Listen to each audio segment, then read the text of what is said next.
এটা ছুটলে তোমারও সব শেষ। যার মধ্যে গুরু আছে শয়তান না, যার মধ্যে শয়তান আছে গুরু নেই। এই জন্য কোরআন বলছে যে রহমানের স্মরণ থেকে বিমুখ হয় আল্লাহ তার জন্য একটা শয়তান নিযুক্ত করেন এবং সে হয় তার সঙ্গী। বুঝছো কি কইছি? তো এই যে কথাটা শেষ করি, আহসানা লিবাসুন তাকওয়া, হ্যাঁ, সুন্দর পোশাক। মসজিদ ঘরে যখন প্রবেশ করে সুন্দরতম পোশাক পরবে, কোরআনে দেওয়া আছে সূরা আরাফের 31 নম্বর আয়াত। কথাটা বুঝছো? এই নফি আসবাতের জিকির দিয়া দিলের ভিতরে দিয়ে দুইটা পার্ট, মনের মধ্যে আরবিতে দিল কয়, বাংলায় মন কয়। এটার বাম পাশে হলো মন্দ, ডান পাশে হলো ভালো। বাম পাশে হলো জুলমাত, ডান পাশে হলো নূর। হ্যাঁ, ওয়াজা আল্লাহ জুলমাত ওয়ান নূর। এটার মাঝখানে কে বেরিয়েছে? এর নাম কি? ওইটি তো গুরু, ওইটি তো গুরু। তুই গুরুকে ধরে রাখ, তোর কাম গুরু করে দেব। আর যদি গুরু সার্বি নিজের কাম নিজে করতে, বুঝছো? ওটার মাঝখানে গুরু বৈশা রয়েছে। ওই গুরু, আমি যখন গুরুকে স্মরণে রাখি, গুরু আমার নফি আসবাতের কাজ করে দিতেছে। নফি আসবাতের কাজ করে আমার মন্দ নফি করে দিয়া, অসুত্তর স্বভাব নফি করে দিয়া, নফসে আমার আর গুণ খাসিয়ত নফি করে দিয়া আমাকে পবিত্র খাসিয়ত তৈরি করে দিয়েছে। কথা বলছো? সেই পবিত্র খাসিয়ত থেকে তৈরি হয় লিবাসুন তাকওয়া। হ্যাঁ, এই তাকওয়ার যে ধারণ করছে তাকে বলে মুত্তাকিন। হ্যাঁ, ওই মানুষটা জান্নাতি। জান্নাতের পোশাকটা কি? তাকওয়ার পোশাক। এইগুলি না, এই সুন্নত টুন্নত না, এগুলি বিরক্তকর অবস্থা। আর কত সাফাবাজি গলাবাজি করে এটা বুঝাইব? এগুলি বাদ, এটা কোনো কামের না, ফালা দম যেত না, তাহলে বিপদ আছে। কথাটা বুঝবো। তদ্রুপ সে আহসান লিবাসুন তাকওয়া, এই তাকওয়ার পোশাক দ্বারা একে অন্যের ভূষণ। এই জন্য কোরআনে কিন্তু একটা কথা বলছে, মমিন পুরুষ মমিন নারী একে অন্যের বন্ধু। সরাসরি বলছে মমিন পুরুষ মমিন নারী। মমিন কখন হয়? পাগড়ি টুপি জুব্বা জাবি পা গায়ে দিয়া আরবি ভাষার পণ্ডিত হইয়া আমি কি মমিন হইয়া যাইব? না, মমিন তো সাকসেসফুল হইয়া যায়। মমিন তার নিজের নামাজের সাথে, তার নিজ নামাজের মধ্যে সে কায়েম হয়ে আছে। নিজ নামাজের মধ্যে নিজ পাক জাতে, নিজের পাক জাতে মিশা থাকার নাম হলো সালাত কায়েম। যখন সালাত কায়েম হয়ে যাবে, এটার তুমি কি করবে? হেফাজত করো, হেফাজত করো। হাফিজ ওয়ালা সালাতু ওয়া সালাতুল উস্তা ওয়া কুমু লিল্লাহি কানিতিন। হ্যাঁ, সালাতকে হেফাজত করো, বিশেষ করে। তাইলে আগে পাশে নামাজ আছে, না হলে মধ্যবর্তী বুকে বাছাড়া বুঝছো? ও সালাত কি? ওয়াক্ত সালাত গুলা কি? ওয়াক্ত সালাত গুলাকে সালাতুল রুহি, সালাতুল কালবি, সালাতুল জলি, সালাতুল রুহি, 5টা সালাত। মধ্যবর্তী সালাত সালাতুল উস্তা। এই সালাতুল উস্তাকে হেফাজত করার কথা কোরআনে বলে দিছে। যার মধ্যে আদব নম্রতা নাই, ওই নামাজ কোনোদিন সে কায়েম করতে পারবে না। কারণ নামাজের স্বভাব হলো আদব। কাদ আফলাহাল মুমিনুন, মুমিনটা সাকসেসফুল, সফল কাম হয়ে গেছে। অবশ্যই মুমিনটা, অবশ্যই বলছে কাদ আফলাহা, অবশ্যই মুমিনটা সফল কামের। কারণ আল্লাহ জিনা হুম ফি সালাতিহিম খাশিউন, যাহারা নিজেদের নামাজের মধ্যে, নিজেদের পাকজাতের মধ্যে যিনি মিলে গেছে, কায়েম হয়ে গেছে। বোঝা যায়? সালাত কাজী ওই সময় তার মধ্যে তাকওয়ার পোশাক নাজেল হয়ে যায়। ওই মানুষটা সরাসরি এই দুনিয়া থাকতে, হাত পাও থাকতে জান্নাতি সুসংবাদ পেয়ে গেল। কারণ শয়তান মুক্ত স্বভাব, খান্নাস মুক্ত স্বভাব, তাড়না মুক্ত স্বভাব, শুদ্ধ স্বভাব, হ্যাঁ, প্রশান্তি স্বভাব, নফসে মুতমাইন্নার অধিকারী মানুষটা। ওই নফসে মুতমাইন্নার অধিকারী হলো রবের সুসংবাদ, সে বর্তমানে জান্নাতি। কাজী আহসানা লিবাসুন তাকওয়া যে জিনিসটা, এটা আমাদের জুব্বা না, বুঝতে হবে। সম্ভবত সূরা আনামে দিনে কিন্তু 3, সূরা মুমিনুল্লাহ দিনে 3 বার উলঙ্গ হইতে হবে। এটা কোন জায়গা থেকে? জামাদাতে উলঙ্গ হও, নাবাদাতে উলঙ্গ হও, হ্যাঁ নাতে উলঙ্গ হও, শেষে ইনসানেতে যাইয়া তাকওয়ার লেবাস পরে তুমি জান্নাতে হয়ে যাও। বুঝা গেছে? এখন এই লেবাসুন তাকওয়া, তাকওয়ার লেবাস যাদের মধ্যে নাই তারা কি উলঙ্গ। তাই পীর সানাইনি জন বর্ষার বাজারে ছিল, ইয়া বড় এক মাওলানা ঘোমটা দিয়ে, হারা তো ঘোমটা দিয়া চলে নতুন বউর মতো, তো যাইতেছে আরে দিকে ঘোমটা দিয়া যা। পীর সানানকে এই মোল্লা তুই আমার দিকে ঘোমটা দিস কেন? রাসূল বলছে উলঙ্গ মানুষ থেকে মুখ ফিরা রাখতে, কয় আমার কাছে আস। যখন আসতেছে না তো বাজার মানুষ দূরে নিয়ে বয়সে কি কয়, কিছু করলে তো আমরা আছি, ধরতাম না আপনার মারবো।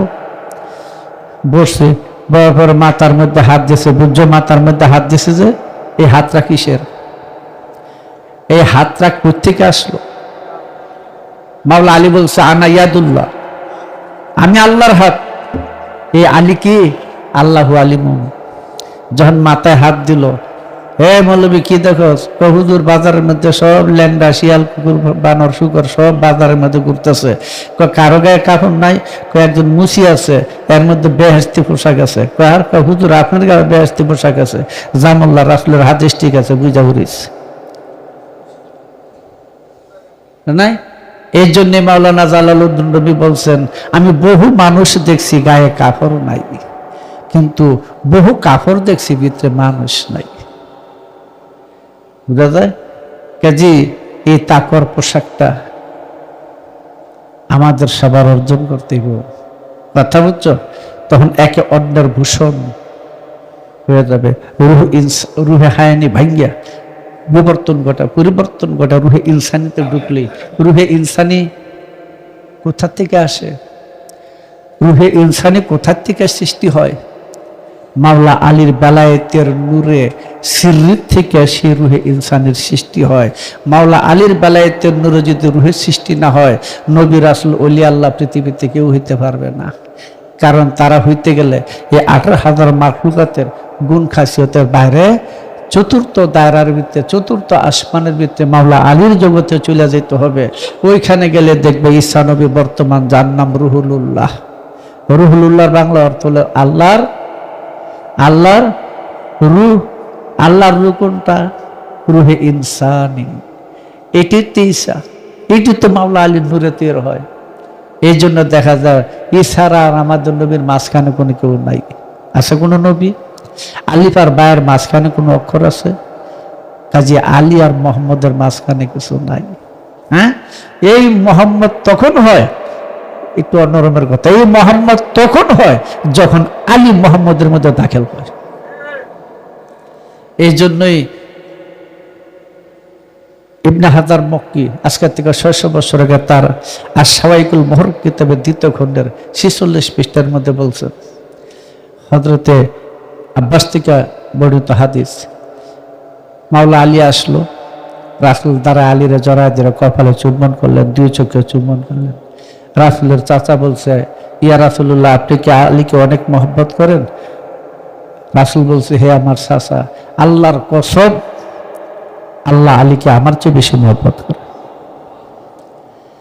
ওই আলী চিনতে হবে, ওই আলী সৃষ্টির মূল, ওই আলীর জগতে গেছে লাবাসুন তাকওয়া। ওইখানে আলীর বেলায়েতের নূরে ওই সেই তাকওয়ার পোশাক অর্জন হয় না। এটা সবার অর্জন করতে হয়, কুয়েত গেলে তো না, সবারই অর্জন করতে হবে। একেবারে সরল বাংলায় বসি, মনের ভিতরে যে পশুত্বটা আছে, এই পশুত্বটাকে পরিপূর্ণ নিয়ন্ত্রণ করে, মন্থন করে, ভাগ্যা চুরচোরা করে এটাকে মনুষ্যত্বের ভিতরে ঢুকাই দিতে হবে। মানুষত্বের ভিতরে যখন ঢুকাই দিল, সেই মানুষের ভিতর আর বাহির এক হয়ে গেল, মানুষটা স্বয়ং নিজে মোহাম্মদ হয়ে গেল, উপস্থিত রাসূল হাজির, তো আল্লাহর হাবিব সামনে হাজির। তা আমরা আল্লাহর নূর বলি, আল্লাহর নূর যখন প্রকাশ হয়, আল্লাহর নূর যখন প্রকাশ পাইতে, তো কয়টা স্তর পার হয়েছে? 9টা পল্টন খাইছে। 9টা পল্টন খাই না তিনি মোহাম্মদ রূপ ধরছে না। এখন আমি আল্লাহ বলবো কারে? মোহাম্মদ বলবো কারে? আল্লাহ বলবো কারে আলাদা করে কিভাবে, আলাদা কিভাবে করে? হ্যাঁ, যখন আটা রুটি হয়ে গেছে, এখন রুটির থেকে আমি আটা কেমনে আলাদা করি? পারবো? রুটির থেকে আটা বাদ দিলে দেওয়া যাইব? হ্যাঁ, যারে দেখতে আইলি রে ভবে সে তো মুর্শিদ রূপে বিরাজ করে, সে তো মুর্শিদ রূপে বিরাজ করে, দেখবি বল কারে রে বন, আর দেখবি বল কারে। ছিল গঞ্জ মকফিদারি কুন্তু কঞ্জান মকফিয়ান ফা বাপ্ত আন উরাফা ফা খালাক্তু খালকা। ছিল গঞ্জ মকফিদারি জাত নূরেতে প্রকাশ তারি, সাথে পাশে মিলন করে আইলো এই নয় বাতু নগরী। এশক জোশে করলো রে পয়দা, আওয়ালো মাখালা খাল্লাহু এশক, আছে না? এশক জোশে করলো রে পয়দা, ছিল গোপন কারিগরি এই হিজাবে মুহাম্মদিতে, হিজাবে মুহাম্মদিতে রূপ লুকাইলেন পরোয়ারে। এখন দেখবি বল কারে রে মন, আর দেখবি বল কারে। যারে দেখতে আলাস্তে রাব্বিকুম কালু বলা শাহিদ, হ্যাঁ, যারে দেখতে আইলি রে ভবে, সাড়ে তিনাত না, সাড়ে তিনাতে সে রূপ দেখায়, সাড়ে তিনাতে সে রূপ দেখায়। আচ্ছা, রূপ দেখাইলো যিনি আর রূপ যিনি, রূপ দেখাইলো যিনি আর রূপ যিনি, এই দুইটা কোন জায়গায় আছে? আচ্ছা, কলা খাইলে চুলকা ফেলা দেন? হ্যাঁ, কলা খাইয়া, কলা খাইতে গেলে আগে চুলকাটা সরাই দেয় না? আচ্ছা, এই চুলকা আর কলা একটা ফালা দিলাম, একটা খাইলাম, আদিতে দুইটা আলাদা কোথায় ছিল? হ্যাঁ, একসাথে ছিল, 31 জন ফুলের ভিতরে ছিল, তখন কোনটা কলা কোনটা খোসা বোঝা গেছে? হ্যাঁ, বোঝা যায় নাই। এইখানে এসে আলাদা হইলো, একটার নাম খোসা রাখলো, একটার নাম কলা রাখলো। হ্যাঁ, মোহাম্মদ রয়েছে, কে মোহাম্মদ? খুঁজতে খুঁজতে যাওয়া দিতে গিয়া দেখো তো কে, ওইখানে মোহাম্মদ নাই, আল্লাহ নাম ধারণ করে বইয়া রয়েছে, আলাদা নাই, তৌহিদে ঢুকে গেছে, এক ছাড়া দ্বিতীয় নাই। এখন যে জগতে এইসব মোহাম্মদ হলো, আমরা বলি মোহাম্মদী হিজাবের মধ্যে, পর্দার ভিতরে আল্লাহ স্বয়ং নিজে বইয়া রয়েছে। হ্যাঁ, আচ্ছা, হিজাবটা আর আল্লাহটা এবার খুঁজতে তাই দি গঞ্জমক ফিতে গিয়ে দিই একটা ওই। এখন আমি কি করব? বুঝা যায় না কোন নামে ডাকবো, যার যা মনে হচ্ছে ডাকবো। করিতেছে মানব লীলে ধরগা তারে কল কৌশলে, প্রেম ভক্তি বিশ্বাসের বলে দেখতে পাবি তারে। করিতেছে মানব লীলে, মানুষ বেশে কে এলো রে? মদিনা, তো দাদার গান আছে না, অনেক লিখছে। আচ্ছা, তাহলে মানুষের বেশে কে এলো রে? কে আইছে রে মানুষের বেশে? তাহলে মানুষ না, মানুষের বেশ ধরছে নাকি? বেশটার ভিতরে একটু সুবিধা দেখতে কারে দেখা যায়? তো খাজা বাবা তো ঠিক বলছি, আল্লাহকে দেখতেছ, আমার চেহারা দিকে তাকাও, আমি তার আয়না, আল্লাহ আমার থেকে। এই কথাটাও পড়তা।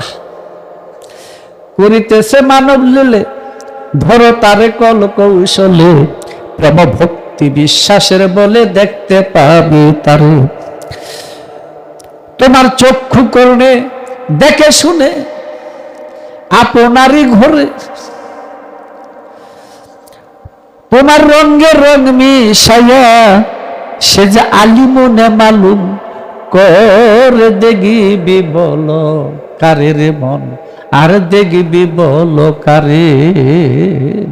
সাইনুন আলিম আছে না কোরআনে? কোরআনে লেখা আছে, বাস্তবে কেউ পায় নাই। স্বরূপ দেখবার ইচ্ছা হলো কার? কার স্বরূপ দেখবার ইচ্ছা হলো? আল্লাহ। আল্লাহকে আছে না নাই? ঘোড়ার ডিম না আন্ডা? কে? আল্লাহ কে? সারা জনম ডাইকা তারা উত্তর দিতে পারছে কেউ? হ্যাঁ, সারা জনম ডাইকা কেউ কইছে যে আল্লাহ আল্লাহ আল্লাহ জিকির করতে হতো? আল্লাহ কইছে আর কত ডাকবে, চুপ থাক, আমি একটু জিরাইলে শুনতে শুনতে কাইলে গেছে, কইছে কোনোদিন? আর শুনছে কিনা শুনছে না আমি বুঝবো কেমনে? আল্লাহ সব দেখেন, সব শোনেন, সব বলেন, ঠিক আছে, আমি বুঝবো কেমনে? বুঝা নাই? কেমনে বুঝবো? কামেন না। মন ময় না রে আর মুখস্থ গান গাইবি রে কত, ওরে ডেকে গেলি অনুমানে, ডেকে গেলি অনুমানে, দিবানিশি ও বিরত, মনময় না রে আর মুখস্থ গান গাইবি রে কত। বুঝা যায়? দেখুন, স্বরূপ দেখবার ইচ্ছা হলো, নিস্তি জাতি হাস্তি করলো, অদৃশ্যকে দৃশ্য করলো। স্বরূপ দেখবার ইচ্ছা হলো নিস্তি। আমি জাগতিক একটা উদাহরণ দিই, অন্যদিকে দেব। ছেলে যখন ধীরে ধীরে বড় হয়ে গেছে, তার নর্স জায়গা উঠছে, কাম কামনা যাচ্ছে। কাম বলতে কাম বলতে মানে নারী পুরুষের আকর্ষণ, এটা একটা কথা। বহু কিছু আমাদের কাম বলতে বহু, সব কামনা আকাঙ্ক্ষা সব মিললেই তখন তার দৃষ্টির মধ্যে, তার মস্তিষ্ক জগতের ভিতরে যখন কাম কণা হরকত সৃষ্টি করল, তার মধ্যে নারীর রূপ বাসতে শুরু করল, ডাইনে বামে চোখ যেতে শুরু করল। বুঝছেন? আমরা তো বললাম যে আমার ছেলে রহিম বিয়ে করবে, পাগল হয়ে গেছে। হ্যাঁ, রহিম তো পাগল হয় নাই, রহিম পাগল হয় নাই, রহিমরে অচেতন করে লাইছে। সেদিন আবার বাবার মস্তিষ্কে থেকে আমি আমার ভাই বোনেরা বাবারে চেতন করিয়া, হ্যাঁ, শেষে মায়ের দেখে আনছে। আমি আমার বোনেরা সবাই মায়ের দেখে পছন্দ করে, বাবার চোখ দিয়া, বাবার কান দিয়া, বাবার মুখ দিয়া কথা বললা, হ্যাঁ, বাবারে ঠুকু জগন্নাথ বানা বিয়া করে বাড়িতে আনছি। আইনা বাবার ইচ্ছা মতো যুদ্ধের মধ্যে মার সাথে লাগাই দিয়া আমি নীরবে গেছি গা। হ্যাঁ, কেমন দশাটা হয়েছে? হ্যাঁ, তার স্বরূপ দেখবার ইচ্ছা হলো, ওই নিস্তি জাতিতে ছিলাম, নিস্তি ছিলাম, হাস্তি হইলাম। নিস্তি জাতি হাস্তিরে করলো, নজিরে নজিরে এলো, খেলছে রূপ সাগরে। বেনজিরে, যার কোনো দ্বিতীয় নাই, যার কোনো মেসাল নাই, যার কোনো তুলনা নাই, সে অদৃশ্য জগৎ। সে অদৃশ্য জগৎ থেকে নজির হয়েছে, রূপের জগতে আইছে, দেখার জগতে আইছে। বুঝা যায় না? নজিরে এলো, খেলছে রূপ সাগরে। শুভহ কাজীব শুভহ আজিব, এই দুয়ে মিলন করে শুভহ সাদেকের মাঝে খেলছে মুর্শিদ রূপসা গরে। দেখিবি বল কারে রে মন। বাজান, আমার শরীরটা ভালো না, আল্লাহ শুনছে না গুরু শুনছে? হ্যাঁ, যারা যে সমস্ত আলেম মোল্লারা হিন্দু বৌদ্ধ খ্রিস্টান ইহুদি নাসারের জন্য শক্তির ধার্মিকেরা আল্লাহর নিরাকার আল্লাহর উপাসনা করে, নিরাকার ঈশ্বর ভগবান জিহবার পাকশিয়ানের উপাসনা করে, এক হচ্ছে হাজার গুণে বাড়া টাকা রন্ডা ভাঙ্গা সারাসিরা। তো একজনের মন্ত্র একজনে কইতে পারে, আরেকজনের শুনে। হ্যাঁ, এই সারা জন্ম আল্লাহর ডেকে কোন দিন কইছে আল্লাহ যে আমি শুনছি রে তোর ডাকটা? হ্যাঁ, তা ওইটা ছেড়ে দাও। তাই ছাইরা দিয়াই আল্লাহর কাম, আগে কর তোর নিজের কাম। পূর্ণ হবে মনস কাম চিনবি পড়ুয়ারে। কারে থুয়া কার বন্দেগি করছ রে সংসারে মানুষ, কারে থুয়া কার বন্দেগি করছ রে সংসারে। এটা পাগলামি ছেড়ে দাও। তোমার সর্বসত্তা দিয়ে তুমি মুর্শিদকে ভজন করো। আল্লাহ নিজে ওয়াজিবুল ওজুদ ধারণ করে, নেসেসারি বডি ধারণ করে তিনি হিজাবে মোহাম্মদ পয়রা ভক্তের সামনে হাজির গুরু। দেখবো কারে? হ্যাঁ, তাই জালাল খা বলছিল পীরের সুরতে খোদা আছে এই জগতে, না থাকলে নাই তোমার বিশ্বাসের কারণ, বিশ্বাস বিহনে পাবে না এই জীবনে, রইয়া শুইয়া থাকলে পাবে প্রভু নিরঞ্জন। হ্যাঁ, গুরুর নাম নিয়া তুই বসনা দেনে রে, গুরুর নাম নিয়া তুই বসনা দেনে, মন্তরে তো ভাবনা কে নে। তোমার দাদা গুরু আরো বলছে না, যাবে যদি মাসুক রূপ দর্শনে, আল্লাহর আসে কান্ন বস, আল্লাহ খোদার দে। হ্যাঁ, তা ওলি আল্লাহর কথা কইছে, আল্লাহর কথা কয়নি তো, কইছে আল্লাহর আসে কেন। আমি বইছি ওলি আল্লাহর দেনে, আল্লাহর আসে কেন বইছি ওলি আল্লাহর দেনে। এ ওলি আর আল্লাহ কত দূর দূরে, রুটি আর আটা তো দূর দূরে। মর্দানে খোদা করে খোদা না বাসত, লেখেন খোদা জুদা না বাসত। মানুষকে খোদা কয়, মানুষ খোদা নয়, মানুষ থেকে খোদা আলাদা না হয়। রুটিকে আটা কয়, রুটি কিন্তু আটা না, রুটি থেকে আটা আলাদাও নয়। হ্যাঁ, কাজী যারে ডাকবা তারে দেখি বলো লা মাউজুদা ইল্লাল্লাহ, লা মাউজুদা ইল্লাল্লাহ। রুটি যত আছে লা মাউজুদা আটা, লা মাউজুদা আটা। আচ্ছা কত দেখি, এটা আমার রপ্ত হইব, আমি জানি না কি আছে। এই জন্য রাসূলের কালাম খাজা গরিবে নওয়াজের জবানে আসছে 590 বছর পরে। রওজার ভিতরে তিনি আলমে মারফত দান করতে গিয়ে যে কালামগুলি পেশ করছেন, সেই কালামের একটা কালাম হলো খাজা গরিবে নওয়াজ। তিনি বলছেন ওই কালাম লিপিবদ্ধ করে তার ভক্ত কুতুবুদ্দিন ভুক্তরেখাকে দিয়ে বলছিলেন, এই কালামটা রাজে মকফির থেকে আমি অর্জন করছি, রাসূলের থেকে আমি নিজের কানে শ্রবণ করে লিপিবদ্ধ করছি, তুমি তোমার ভক্তদেরকে সেই জ্ঞান শিক্ষা দাও। তিনি বলছিলেন যে আল্লাহ আল্লাহ করে ডাকে সে আল্লাহকে পায় নাই, যে আল্লাহকে চিনছে সে আল্লাহকে আর আল্লাহ বলবে না। হযরত ওমর কয় ইয়া রাসূলুল্লাহ, হযরত ওমর হলো দুগ্ধ পুষ্য একটা শিশু, এলমে মারফতের জগতে তার কোনো এলেমই নাই। এটা রাসূলের জবানের কথা। বললো ইয়া রাসূলুল্লাহ, এটা কেমন বান্দা তার আল্লাহকে ডাকবে না? কেন ডাকবে? হুয়া মায়াকুম আইনামা কুনতুম, আল্লাহ বলছে তোমার সাথে আছে, তুমি যেখানে আমি সেইখানে। ওয়া নাহনু আকরাবু ইলাইহি মিন হাবলিল ওয়ারিদ, এবং আমরা তোমার এই জীবন রোগের চোখ আছে, এত কাছে যে খোদা আমার ডাকা লাগবে। কেন ডাকি? কারণ